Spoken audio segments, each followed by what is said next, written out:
Everyone, welcome back to my channel. ಇವತ್ತು 999 portal, ನಾನು ಇದ್ರ ಬಗ್ಗೆ ಆಲ್ರೆಡಿ ಒಂದು ವಿಡಿಯೋ ಮಾಡಿದ್ದೀನಿ.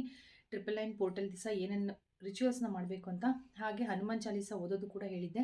ಬೆಳಗ್ಗೆನೆ ಹನುಮಾನ್ ಚಾಲೀಸ ಓದ್ಬಿಟ್ಟು ನನ್ನ ರಿಚುವಲ್ಸ್ ನಾನು ಏನೇನೆಲ್ಲ ಮಾಡಬೇಕು ಅಂತ ಅಂದ್ಕೊಂಡಿದ್ದೆ ಅದನ್ನೆಲ್ಲ ವಿಶ್ಗಳನ್ನು 9 ವಿಶ್ಗಳನ್ನು ಬರೆದು ಜೊತೆಲಿ ಹನುಮಾನ್ ಚಾಲೀಸ ಕೂಡ ಓದು. ದೇವ್ರದ್ದು ಸಪೋರ್ಟ್ ಕೂಡ ನಮಗೆ ಅಷ್ಟೇ ಇರಬೇಕಾಗುತ್ತೆ. ಸೊ ನಾವು ವಿಶ್ ಬರೆದ ತಕ್ಷಣ ಆಗೋದಿಲ್ಲ, ಅದ್ರ ಜೊತೆ ಎಫರ್ಟ್ ಆಗಿರಬೇಕು, ದೇವ್ರದ್ದು ಬ್ಲೆಸ್ಸಿಂಗ್ಸ್ ಕೂಡ ಬೇಕು. ಸೊ ಅದೇ ರೀತಿ ನನ್ನ ಇವತ್ತಿನ ಒಂದು ಪೋರ್ಟಲ್ ಏನು 999 ಪೋರ್ಟಲ್ ಇದೆ, ಅದರದ್ದು ನಾನು ಕೆಲವೊಂದು ರಿಚುವಲ್ಸ್ನ ಮಾಡಿದ್ದೀನಿ. ಆ್ಯಂಡ್ ಇವತ್ತು ಇನ್ನೊಂದೇನಂತಂದರೆ ನಿಮಗೆ ತೋರಿಸೋಕ್ಕೋಸ್ಕರ ನಾನು ಬೇಲೀಫ್ ರಿಚುವಲ್ನ ಕೂಡ ಬೆಳಗ್ಗೆ ಮಾಡಿದ್ದೆ.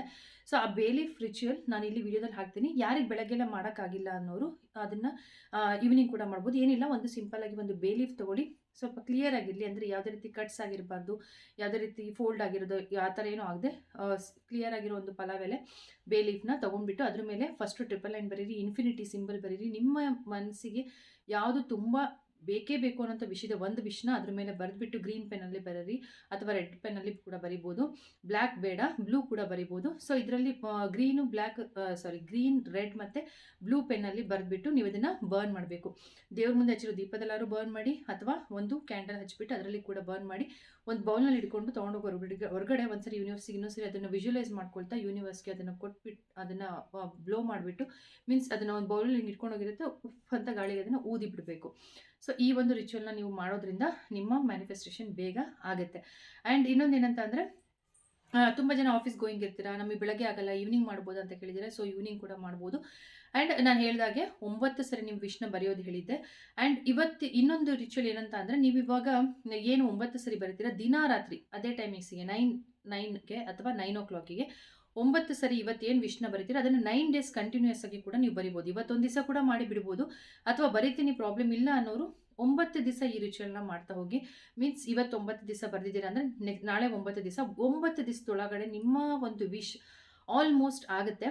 ಇದು ಬೇರೆ ಒಂದು ಪೋರ್ಟಲಲ್ಲಿ ನಾನು ಮಾಡಿರುವಂಥ ಒಂದು ರಿಚುವಲ್. ಆ್ಯಂಡ್ ನಿಮಗೆ ಇವಾಗ ಅಕಸ್ಮಾತ್ ಕೆಲವರು ಹೇಳ್ತಿರ್ತಾರೆ, ಇವಾಗ ಅವತ್ತಿನ ದಿವಸ ಒಂದೇ ದಿವಸ ಬರೆದು ಸಮಾಧಾನ ಆಗದೇ ಇದ್ದರೆ, ಅಕಸ್ಮಾತ್ ನಿಮಗೆ ಆಗುತ್ತೋ ಇಲ್ಲೋ ಅಂತ ಮನಸ್ಸಲ್ಲಿ ಡೌಟ್ ಇದೆ. ಡೌಟ್ ಯಾವತ್ತೂ ಬರಬಾರ್ದು. ಮ್ಯಾನಿಫೆಸ್ಟೇಷನ್ ಏನು ಗೊತ್ತಾ, ಯಾವತ್ತೂ ಡೌಟ್ ಇಟ್ಕೊಳ್ಬಾರ್ದು. ಯೂನಿವರ್ಸ್ಗೆ ಸರೆಂಡ್ ಮಾಡಿಬಿಡ್ಬೇಕು. ಒಂದ್ಸರಿ ನಿಮ್ಮ ವಿಷ್ನ ನೀವು ಬರ್ಕೊಂಡಾಗಿದೆ, ಕೇಳಿ ಆಗಿದೆ, ಎಲ್ಲ ಆಗಿದೆ ಅಂದಮೇಲೆ ಅದನ್ನು ಯೂನಿವರ್ಸ್ಗೆ ಬಿಟ್ಬಿಡಬೇಕು. ಮೀನ್ಸ್ ಅದು ದೇವ್ರು, ಯೂನಿವರ್ಸ್ ಅಂದ್ರೇ ದೇವರು ಅಂತ ಅಂದ್ಕೊಳ್ಳಿ. ನಿಮಗೆ ನೀವು ನಂಬೋ ದೇವ್ರಿಗೆ ಬರೀತಿದ್ದೀರಾ ಅಂದ್ಕೊಂಡು ಅದನ್ನು ಬರೆದ್ಬಿಟ್ಟು ಆಲ್ರೆಡಿ ಆಗಿದೆ, ನಾನು ಅದರಷ್ಟು ತುಂಬ ಖುಷಿ ಸಿಕ್ಕಿದೆ ನನಗೆ. ಆದರೆ ಹೇಗೆ ಖುಷಿ ಇರುತ್ತೋ, ಸೊ ಆ ರೀತಿ ನಾನು ಖುಷಿನ ನಾನು ಫೀಲ್ ಮಾಡ್ತಾ ಇದ್ದೀನಿ ಅಂತಲೇ ನೀವು ಬರೆದ್ಬಿಟ್ಟು ಅದನ್ನು ನೀವು ಯೂನಿವರ್ಸ್ಗೆ ಬಿಟ್ಬಿಡಬೇಕು.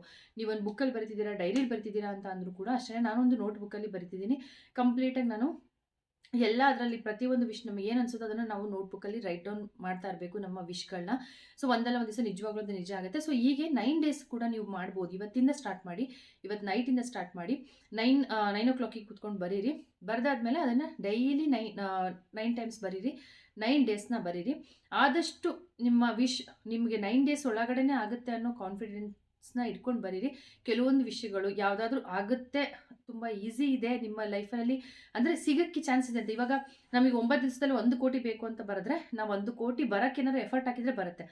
ಆ ರೀತಿಯಾಗಿ ನೀವು ಏನಾದರೂ ಒಂದು ಕೇಳ್ಕೊಂಡಿರೋ ವಿಶ್ ನಿಜ ಆಗುತ್ತೆ ಅನ್ನೋ ಥರ ಇದರಲ್ಲಿ ಇದ್ದು, ಅಥವಾ ನಿಮಗದು ತುಂಬ ಮನಸ್ಸಿಂದ ಡಿಸೈರ್ ಅದು ತುಂಬ ಆಸೆ ಇಟ್ಕೊಂಡಿದ್ದೀರಾ, ಬೇಕೇ ಬೇಕು ಅಂತ ನಿಮ್ಮ ಡಿಸೈರ್ ಇತ್ತು ಅಂದರೆ ಅದು ಫುಲ್ಫಿಲ್ ಆಗೋ ಚಾನ್ಸಸ್ ಕೂಡ ಇರುತ್ತೆ. ಸೊ 9 days ಒಳಗಡೆ ಕೂಡ ಆಗೋ ಚಾನ್ಸಸ್ ಇರುತ್ತೆ. ಅದಕ್ಕೋಸ್ಕರ ಇವತ್ತಿಂದ ಸ್ಟಾರ್ಟ್ ಮಾಡಿದರೆ 9 daysನ ಬರೀರಿ. ನೀವು ಒಂದು ಬುಕ್ಕಲ್ಲಿ ಬರೆದಿಟ್ಕೊಳ್ಳಿ. ಫಸ್ಟ್ ಬೇಕಾದ್ರೆ ಬರ್ನ್ ನೀವು ಮಾಡೋದು ಏನು ಹೇಳಿದ್ನಲ್ಲ ನಾನು, ಅದನ್ನು ಒಂದು ಮಾಡಿಬಿಡಿ. ಬೇಕಾದ್ರೆ ಇನ್ನೊಂದು ಬುಕ್ಕಲ್ಲಿ 9 days ನೀವು ಬರಿತಾ ಹೋಗಿ. ಸೊ ನಿಜವಾಗ್ಲೂ ಇದು ನಿಜ ಆಗುತ್ತೆ. ಆದಮೇಲೆ ನಿಮಗೆ ಅದೇನಾದರೂ ನೀವು ಅಂದ್ಕೊಂಡಿದ್ದಾಗಿದ್ದರೆ ಕಮೆಂಟ್ ಮಾಡಿ ವಾಪಸ್. ನಾನು ಹಿಂಗೆ ಅಂದ್ಕೊಂಡಿದ್ದೆ, ನಿಮ್ಮ ಒಂದು ವಿಡಿಯೋ ನೋಡಿ ಇವಾಗ ಈ ರೀತಿ ಮಾಡಿದ್ದೆ, ಸೊ ಆಗಿದೆ ಅನ್ನೋದನ್ನು ಒಂದೇ ಒಂದು ಕಮೆಂಟ್ ಮಾಡಿ. ಅದರಿಂದ ನನಗೆ ತುಂಬ ಖುಷಿ ಸಿಗುತ್ತೆ ಆ್ಯಂಡ್ ಬೇರೆಯವರಿಗೆ ಕೂಡ ಎನ್ಕರೇಜ್ ಆಗುತ್ತೆ. ಸೊ ಈ ರೀತಿ ಮ್ಯಾನಿಫೆಸ್ಟೇಷನ್ ಟೆಕ್ನಿಕ್ಸ್ ವರ್ಕ್ ಆಗುತ್ತೆ ಅನ್ನೋದು ಅವರಿಗೂ ಕೂಡ ಗೊತ್ತಾಗಲಿ ಅಂತ ಹೇಳ್ತಾ, ಸೊ ಇವತ್ತು ಇದ್ರ ಬಗ್ಗೆ ಒಂದು ಕ್ಲಾರಿಟಿ ಕೊಡಬೇಕಾಗಿತ್ತು. 999 ಇವತ್ತು ಈ ರೀತಿಯಾಗಿ ಕೂಡ ಮಾಡ್ಬೋದು. ಆ್ಯಂಡ್ 369 ಕೂಡ ಫಾಲೋ ಮಾಡ್ಬೋದಿತ್ತು, ಬಟ್ ಅದನ್ನು ನಾನು ನಿನ್ನೆ ಹೇಳೋಕ್ಕಾಗಲಿಲ್ಲ. ಸೊ ಬೆಳಗ್ಗೆ 3 ಸರಿ, ಸಂಜೆ ಮಧ್ಯಾಹ್ನ 6 ಸರಿ, ಹಾಗೆ ರಾತ್ರಿ 9 ಸರಿ ಈ ರೀತಿಯಾಗಿ ಬರೆಯೋದು ಕೂಡ ಇರುತ್ತೆ. ಸೊ ಬಟ್ ಅದು ಆಗಲಿಲ್ಲ, ಅದನ್ನು ಮಾಡೋಕ್ಕಾಗಿಲ್ಲ. ಬಟ್ ಅದನ್ನು ನೀವು ಬೇರೆ ಟೈಮ್ನಲ್ಲಿ ಕೂಡ ಬರಿಬೋದು. 369 ಟೆಕ್ನಿಕ್ಸ್, 555 ಟೆಕ್ನಿಕ್, ತುಂಬ ಟೆಕ್ನಿಕ್ಸ್ ಇದೆ. ಸೊ ಹಾಗೆ ಫೈನಾನ್ಷಿಯಲಿ ಅರ್ಜೆಂಟ್ ಮನಿ ರಿಕ್ವೈರ್ಮೆಂಟ್ ಇದ್ದರೆ ಅದಕ್ಕೂ ಕೂಡ ಒಂದು ಕೋಡ್ ಇದೆ.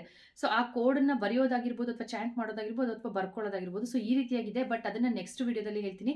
ಸೊ ವೇಟ್ ಮಾಡಿ. ನಿಮಗೆ ಅರ್ಜೆಂಟ್ ಮನಿ ರಿಕ್ವೈರ್ಮೆಂಟಿಂದ ಏನಾದರೂ ಕೋಡ್ ಬೇಕಿತ್ತು ಅನ್ನೋದಿದೆ ಅಥವಾ ಜಾಬ್ ರಿಕ್ವೈರ್ಮೆಂಟ್ ಕೋಡ್ ಇದೆ. ಸೊ ಇದರಿಂದ ನಿಜವಾಗ್ಲೂ ವರ್ಕ್ ಆಗೇ ಆಗುತ್ತೆ.